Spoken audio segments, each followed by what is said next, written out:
Tasya Gyananjana Shalakaya Chakshurmilitam Yena Tasmai Shri Gurave Namah. I'm just going to sit up. Mukhaṁ karoti vachalam bhangum lankayate girim Jatkripatamaham vande Shri Gurum Dinatar.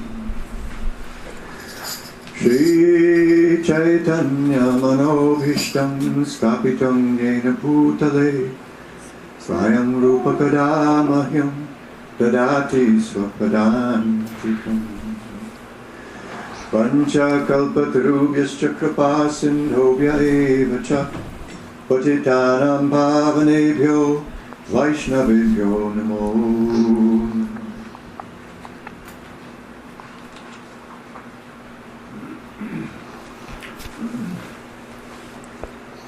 I've been thinking about a couple of things, especially this evening, but there's one I wanted to talk a little bit about one of the 64 angas of sadhana bhakti. Out of the 64, 10 are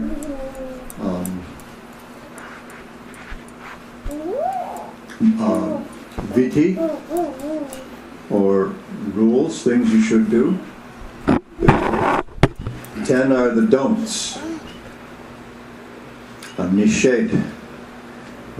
These are things that we should not do.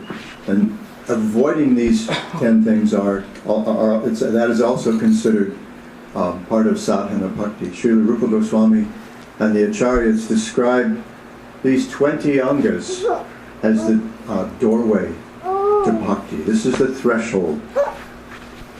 And at the very base of this threshold, what this doorway is built on, the first 3 angas have to do especially with the Guru. Guru Parashaya, Adau Guru Parashaya. First thing, take shelter of a qualified Guru. The second thing, Diksha Shikshadi, taking initiation and taking instruction and other things from the Guru.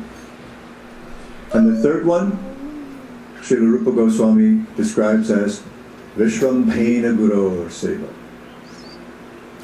Vishrampena Guror Seva. Vishrampa, very interesting word. When I've thought about this particular anga, I wrote about this some time ago. I thought, any surfers in the house? Really? Okay, we knew that.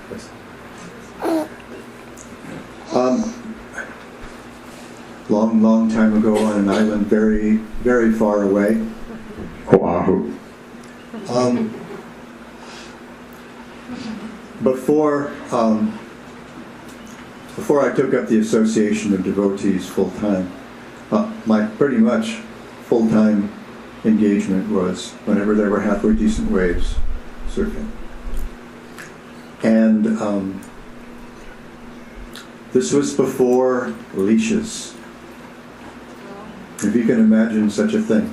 Now, for me, that generally didn't mean like North Shore without leashes. I was a town surfer, South Shore surfer. But still, there were many swims after the board. And another part of that, having to swim for the board, was that the board might make its way to the rocks or hit a real shallow coral. So there's always dings. There were always dings to fix. So we always had a good supply of fiberglass, resin, and catalyst around our place. And so you need all these things, all these different ingredients to actually laminate a surfboard. I guess the same goes for boats and stuff. But to laminate a surfboard, you need, first of all, you need the core, but then you need fiberglass, and then you take the resin and you mix it with a catalyst, and it's the catalyst that makes it hard, and then you spread the mixture over the wax as smoothly, get it in there as smoothly, as much as you can, no bubbles and everything, and then get it as smooth as you can. And then, it's pretty much a smaller operation for fixing ding, depending on the size of the dings. But the essential ingredient, the thing that made the resin and the fiberglass work together, was that catalyst, chemical hardener. Without that, it just didn't work. You just had an awful sticky mess. And you had to mix it just right. You had to get the right proportions of hardener and resin in order to make it work. So, we have a similar situation when we engage in sadhana bhakti. This particular anga of bhakti strikes me as the catalyst that makes the rest of sadhana bhakti work. Chanakya Pandit says that to get knowledge, just as we get water from a well by digging, so we get knowledge from the Guru by our service. But Srila Rupa Goswami specifies that service. He uses a qualifier, Vishrambhena. Vishrambha, Srila Rupa Goswami describes it elsewhere. Vishrambha as, well, we think of it as intimacy. Srila Prabhupada often described it as with reverence and awe, maybe, with high regard for the Guru. But Vishrambha actually carries some different meanings as well. Generally, it's used to describe a kind of intimacy. And Srila Rupa Goswami describes that intimacy. He uses Vishrambha to describe the relationships of those in Sakhya-rasa with Krishna. It's equality. We're the same. And it goes even deeper. We are the same. There's no difference between me and Krishna. Now with the cowherd boys, that's manifested in a particular way. They like to wrestle, and some of the cowherd boys regularly beat Krishna, which means he has to carry them around on his shoulders. So I mentioned the other day that this is evidence that the devotee can be even more powerful than the Supreme Personality of Godhead, or Mother Yashoda scolding Krishna when he's naughty.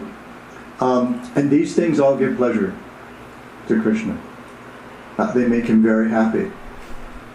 So Vishrambha, and what it ultimately means is that there's a sense of identity. There is no difference between him and me.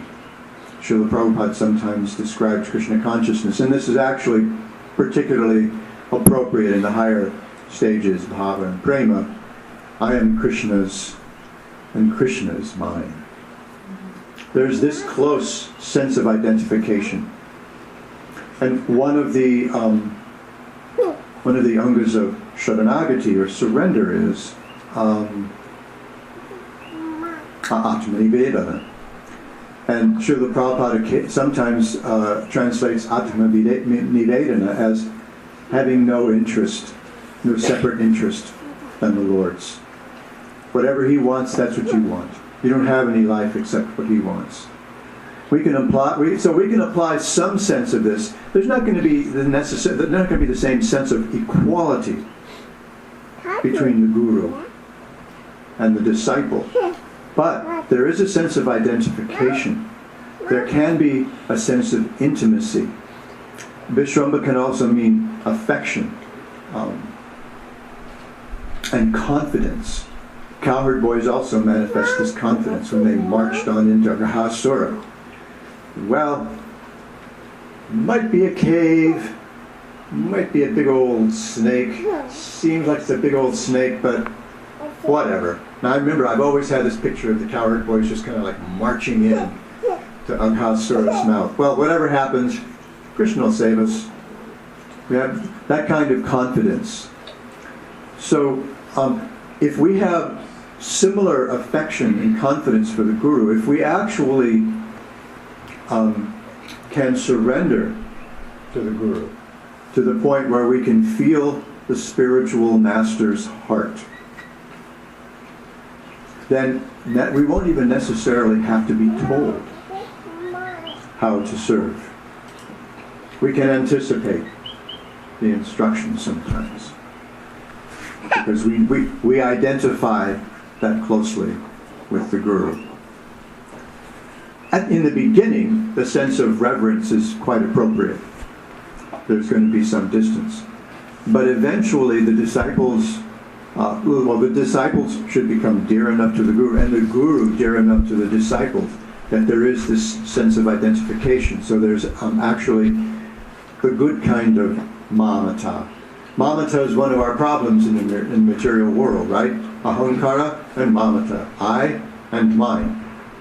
And I mentioned before that our sense of I, our sense of identity, can be defined by the things that we're attached to, by the my. And this is pretty much our whole problem. What do we identify with? Into what or whom do we invest our energy? Do we invest our affection? And if we invested in the spiritual master, if we actually become that close, that we actually identify, we develop that sense of myness, that sense of possessiveness with the spiritual master, then that actually gives us that sense that I'm Krishna's and Krishna's mine. I am the Guru's and he is mine. We're one in heart.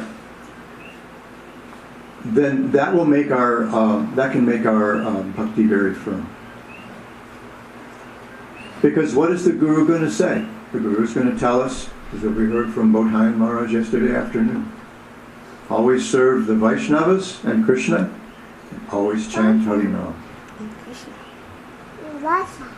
The qualified Guru doesn't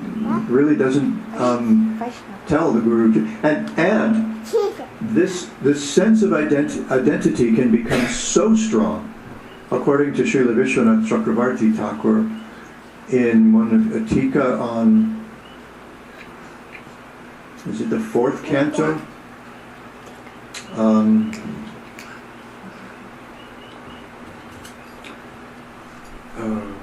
I'm trying to remember the pastime now that's being given, but he says that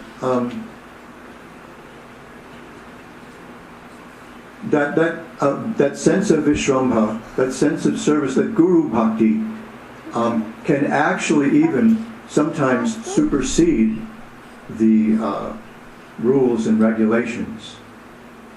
The regular kind of daily sadhana. That's how powerful it can be. However, the Guru's generally not going to tell us, oh, don't worry about chanting your rounds. Don't worry about getting up in the morning and bathing. Don't worry about worshipping the deity. Don't worry about offering obeisances to the Vaishnavas, serving the Vaishnavas. Just do whatever I say, because the Guru wants us to come closer to Krishna. But that's how powerful that sense of Guru Bhakti, Guru Nishta can be. That it can even supplant the kind of the regulated sadhana, at least for some time.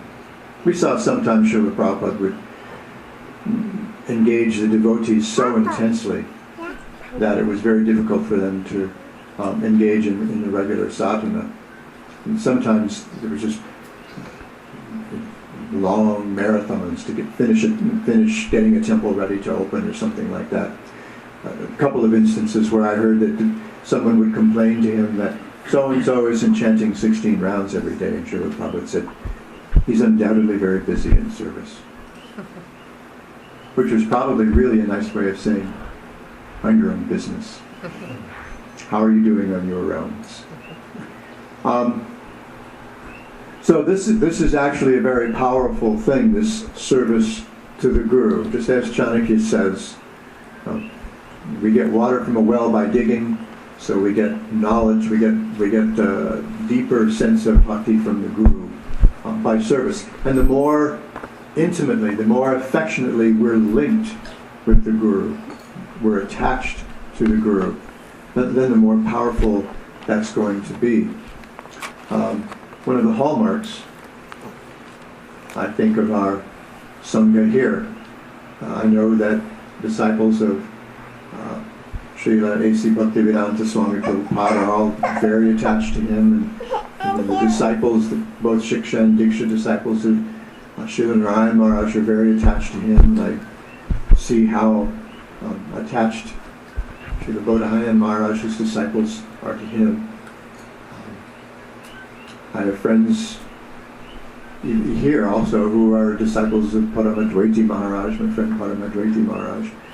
So this is not necessarily a problem here, but it was just something I was thinking about today.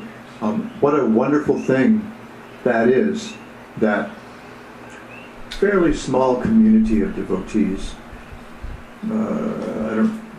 I don't know exactly what it is now, but I remember when we had big festivals, what did we have? Like 60, 65 devotees together sometimes. Janmashtami and Govardhana and things like that. Fairly small. Of course, I think it's probably a pretty good-sized population for for a place especially like since most of us are in East Hawaii. But still, kind of a small group. But because everyone has that Guru Bhakti, that Guru Nishta, the association's always very sweet, and everyone appreciates everyone else's Guru Nishta. Because ultimately the Nityananda Balaram, it's the Akhanda Guru Tattva. And who wouldn't be attached, who wouldn't be charmed by Lord Nityananda Prabhu? His heart is so soft that even when Mahaprabhu, Mahavaranya avatar, the most munificent avatar, got so put out with Jogaya and Madhai because of what? Krishna Aparada, that he was ready to kill them. He was right there, ready to call on the chakra and offer their heads. And Nityananda Prabhu fell at his feet and implored him. Listen, the whole world's full of guys like these. If you don't show your mercy, how is anybody going to really understand what your mission is? With tears in his eyes, he was imploring Mahaprabhu, please be merciful to these two men. And they became, as we know, great devotees. So, who couldn't be charmed by Nityananda Prabhu? Who couldn't be charmed by the Guru when they actually are able to begin to feel the Guru's heart? How soft, how compassionate. Someone whose only life is service to Guru and Gauranga, whose only life is service to his or her disciples. They don't see the disciples as property, they see the disciples as their masters. They do everything they can to facilitate the disciples' spiritual progress. So, this is a very powerful anga of bhakti. It's something that I think we all find quite prominent here, and it's one of the wonderful features of the devotees on Hawaii Island, especially, I think.